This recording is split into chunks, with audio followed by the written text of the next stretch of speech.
predictor? All right, the biggest predictor of your success in almost any area is one thing: persuasion, the ability to show people your perspective, and that's whether you want to make $1 million, whether you want to improve socially, you want a promotion at your job. So one of the things people ask me a lot is like to speak on my perspective on marketing, sales, persuasion. So I thought I'd shoot it here in my house. A lot of people think this is a green screen, but it's just a very bright, sunny day in Hollywood. So the first thing that I always think about when it comes to $1 million marketing, $1 million persuasion, is these 25 cognitive biases. There's about 25 things that make people decide anything, and it's not what you think. There's a good book called Getting More by this Wharton professor, and he says something very interesting. So if you're trying, let's say you have an idea, you're an entrepreneur, you're going to be an entrepreneur, you got a new product you want to sell, you're the next Bill Gates, the next Mark Zuckerberg. Well, I always say, if a tree falls in the middle of the woods, you know that old cliche, if a tree falls in the middle of the woods, will anybody hear it? And I always say, who cares? Because if nobody hears and nobody knows about what you're doing, you can have the most brilliant idea and it will just die, and that happens all the time. A lot of the products that you see out there at the store or online aren't necessarily the best. Now, ideally, you can have a good quality product, a good quality service, and at the same time, be able to be good at marketing. And marketing, I don't even like the word marketing, it's really about persuasion. So there's these 25 biases. They're called the 25 cognitive biases. I'm going to list out a few and how you can use them today to improve your marketing.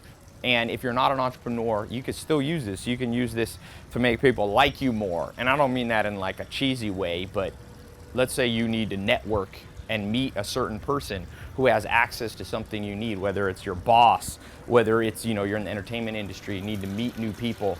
It's the same principle. So this Wharton professor, Getting More, one of the interesting things he says is that 60% of what makes people decide anything, decide to listen to you. Let's just talk about, how to win friends and influence people. 60% is not what you think. It's what they think of you as a person. It's not even what you're saying. It's what they think of you as a person. Do they like you? People are fickle. If they don't like sometimes I get people saying, "Oh, Ty, if you're, this business dude, why aren't you dressed up super fancy for these talks?" I'm like, well, if you don't like it, that's okay. You don't have to listen. I understand, though, that it's a person thing. It's the basis of all persuasion. That's why most big businesses, most awesome things are built around some figurehead. You had a figurehead like Bill Gates, Steve Jobs for Apple, Zuckerberg. We all know these people's names and we associate. That, by the way, of the 25 scientifically proven cognitive biases, this is called the association bias, the liking bias. Now, what's the other 30%? Now, remember, what I just said is pretty crazy if you think about it, what this Wharton professor found. By the way, his book, Getting More, and his class at Wharton is the most sought after business class in the world. So the beauty of the internet is right now, I'm showing you the same things you would learn if you got a MBA at the Harvard, Wharton, all that. So internet's pretty crazy what you can get for free these days. I don't know if I'm gonna have time to do all 25, but let me give you some of these now. And for those of you who want more, I'll show you how you can. I'm gonna do a talk on all these. If you want to find out really in depth how to do this, I keep these videos a little bit short so that people don't. I know you got a lot to do. So the other 30% of what makes marketing and persuasion work, what makes you be able to influence people, win friends, the other 30% is the process you use. So like the order that you present things. This is the strategy part.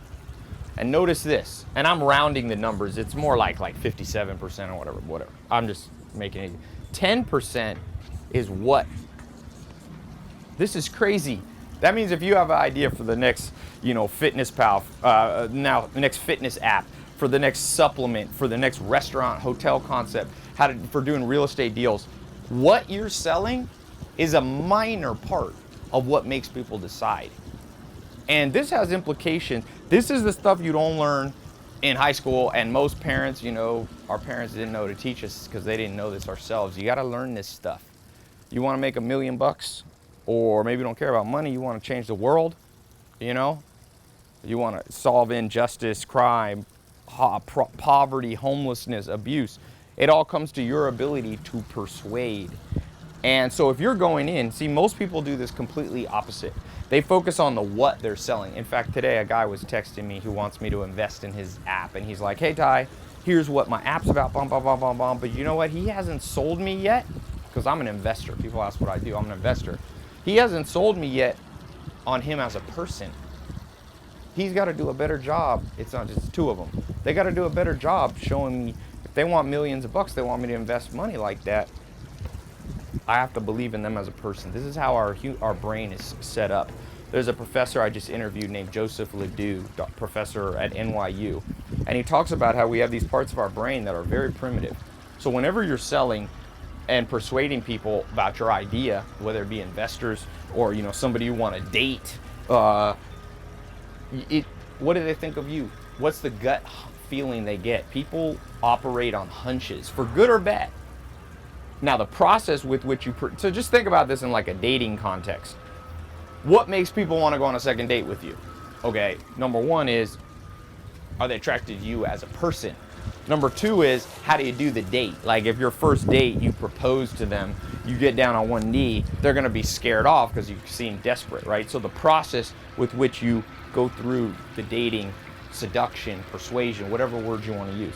What you actually talk about, what the date actually is, whether you go to Chinese food or Italian food, that's not how people determine. Yet a lot of people fixate on the wrong things. Fixate on you as a person, the perception. There's a good book by Heidi Halvorson, and it talks about how basically how we perceive ourselves is only about 30% correlated, I think I have that right, with how other people see us. Meaning most of us are going through life with a blur. We're like seeing ourselves as whatever, this amazing person. We see ourselves as better looking than we are, or maybe worse than we are, right? We have self-esteem issues. You really have to be able to pinpoint and control, not in a manipulative way, but you have to be able to control the perception of the person that you're talking to. My neighbor decided to blow leaves while I'm talking. Anyway, so a couple other things. So these are the different biases. The main thing to take away, people are not that logical. And you may have heard this before, but I'm telling you, this has mind-blowing implications because you got to put it into practice. That's why, for guys, I always say, Ryan Gosling in these movies, he did this movie called Only God Forgives, and it's such a Ryan Gosling movie. He doesn't even talk in the movie the first 5 or 10 minutes. But women are still attracted to him because it's the person and the process. It's not about what he's saying. And so when you bring this back around to, let's say you want to build $1 million company, same principle. What do people's instinctual gut feeling? And by the way, that's why Apple has now become the largest company in the world and surpassed Microsoft. People have iPhones much more than they are in Apple products because now Apple's not a person, but legally in the United States a corporation is a person, but it's an entity, and people like Apple. Steve Jobs was the king of making Apple cool, making it like it was kind of this anti-technology yet still technological. Like Microsoft was like hardcore corporate, and Apple pulled off this coup business-wise. They're now worth $700 billion valuation. I think it's the largest valuation in history of humans because Steve Jobs understood this. Now, what they're selling is still a good product. So that's why I said you don't want to be good at marketing and sell a crappy product. Like Charlie Munger says, you can't polish a turd. So if you have something horrible and you just want to make $1 million, I hope you won't listen to this. Now, I've just given you one of the angles. There's 25 more. I'm not going to get, how long have we been going here for? About 10 minutes. Yeah, so I'll go a few more minutes. So, but I am going to do a free talk, an online talk. I've been doing this series of online talks. They fill up quick, and I'm not just saying that, literally do. I crashed the servers the last 3 times I did it. So you should see a link below here. Click the link if you want to hear the full talk. And I'm going to talk on the full 25 techniques to master $1 million persuasion. So the other thing is, yeah, click the link. It's free. You just put in you just register, and it'll hold your spot. If you wait too long, I'm telling you, it fills up. Last time we had to not let a whole bunch of people on. So click the link. It's either above or below, wherever. Now, another one of these, okay? And I'm not gonna flip the page because it's very windy today. So I'm gonna put a little number 2 here, the story. So if you study philosophy, real high level philosophy, there's all these concepts, whether they be, cosmological, whether it be epistemology, all these different kind of fancy words. Well, ontology is one of them. And I'm gonna break it down in layman's terms. All humans are like, their brains are like a movie theater, and they are projecting a movie, and it's their perceptions of life. So here's one mistake you can make, and I've made this mistake. If you wanna lose a lot of money real quick, I didn't understand this. I lost $28 million over a few years in lost revenue from not understanding what I'm about to tell you. And what it is that to move people and actually convince them is very difficult. In fact, most people that agree with you, when you think you're good at persuading, they already agreed with you before. Sometimes I get too big of a head and I get cocky and think I'm good at marketing, but what's really happening in large part for all of us is that you're finding the people who already kind of agree with you. And so if your idea is that you're gonna make such a good marketing angle that all the people that hate, imagine if Steve Jobs goes, everybody who hates cell phones, I'm gonna market my iPhone to them. Forget it. You must market to the story that's already in people's head, especially if you wanna get the low-hanging fruit and make money relatively quickly.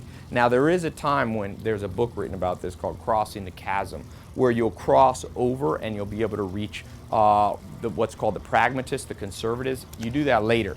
At the beginning, to make your first $1 million company, you want to find the people that the story, the movie that's already playing on the screen of their brain is already aligned with what you do. And then all you have to do is show them how it's aligned.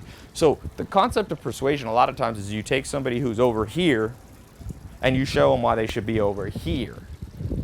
But what you want to do is take the person that's already here and doesn't realize you're right next to them. So you use a little persuasion to be like, hey man, we're already right here together. To move somebody from here to here takes so much money and so deep of pockets that unless you are backed by a large fund and you have $20 to $50 million behind you, I wouldn't do it. You know the old saying, don't go where angels fear to tread. That's where angels fear to tread. That's where big companies fear to tread. By the way, the story, that's why brands are created, because brands create their own story and then they align people through the 25 cognitive biases into their story. So that's a more sophisticated way. I'll be talking about that in this talk. So click the link and if you want to get a little more sophisticated. But look, if you're watching this and I get people watching this at 18 years old, still teenagers, and they ask me, does this apply to me? I'm like, hell yeah. All good advice applies pretty much at all age ranges. I don't believe in age-specific advice. I mean, if there was a Mack truck about to hit you and you were 60, wouldn't you want the same advice as when you're 6 years old? Get the hell out of the way. If you found out there was a treasure chest buried in the back of your house, would you want different advice when you're 18, when you're 80? No, you want to get it as soon as you can. So I always tell people, today's the youngest day of the rest of your life, so you might as well start now. So whether you're learn to make any money, an employee, self-employed, young or old, male or female, learn this stuff. It has deep implications for not just your money situation and not just building businesses, but this has implications for your social life. It has implications, by the way, in persuading yourself. And so many people forget. The first person, a lot of people, the average person who goes to a gym, gets a membership, goes 2 times, and then never goes back. Why? They don't know how to persuade themselves. And if you know how to persuade yourself, that's called self-motivation, which is, Peter Drucker, the great Harvard, he's not a Harvard professor. Harvard prints his books. He says, what made Leonardo da Vinci great? What made, Michelangelo great? They had the ability to manage themselves. And I would add, they had the ability to persuade themselves. So nice silent sirens here in Hollywood. There's always something crazy down in Sunset Boulevard. So yeah, oh good, the sun, it's a warm day today. So yeah, I want to keep going through these. These are 2, there's 23 more. I'll never get through them in this little talk, but trust me, this is the stuff that people know me for, marketing. You may have never heard of me until recently, or maybe you've known my stuff for a while, but now you're watching it, not because I'm so genius or anything like that, but because these marketing principles work. Now, like I said, make sure you're marketing something good. My message to people is the more you learn, the better your life gets. So this is all about knowledge. I call it the knowledge society. It's the new world that's being ushered in. It was predicted back in the 1960s that we'd move from an information age to the knowledge age. So for you, get knowledge inside your head, whether it be in books, a free video like you're watching now, this free online talk that I'm going to be doing. If you click the links, it'll show you the time. It will adjust the time to your local hour, no matter where you live in the world. So yeah, check it out. Learn. The more you learn, the more you earn. That's the advice from the richest man in the world to a 6-year-old kid. And that advice applies to me, even though I'm not 6 years old anymore. We'll be talking on 25 biases. We're talking about the $1 million persuasion. We're talking about this person process, the what. We're talking about the story in people's head. We'll be talking about how to not manipulate, but use this to push people into something they know they should already be doing. Just imagine if you have a gym, you own a gym. If you can be more persuasive, that means people are going to get healthier. Let's say you have a badass health supplement or something, or like a restaurant with amazing food. You can't just say, I'm going to make something awesome and people are going to come. Those days are over. We live in a world where people get bombarded from 2,000 to 7,000 ads a day. It's too many for people to process. So yeah, go ahead and click the link here, grab your spot.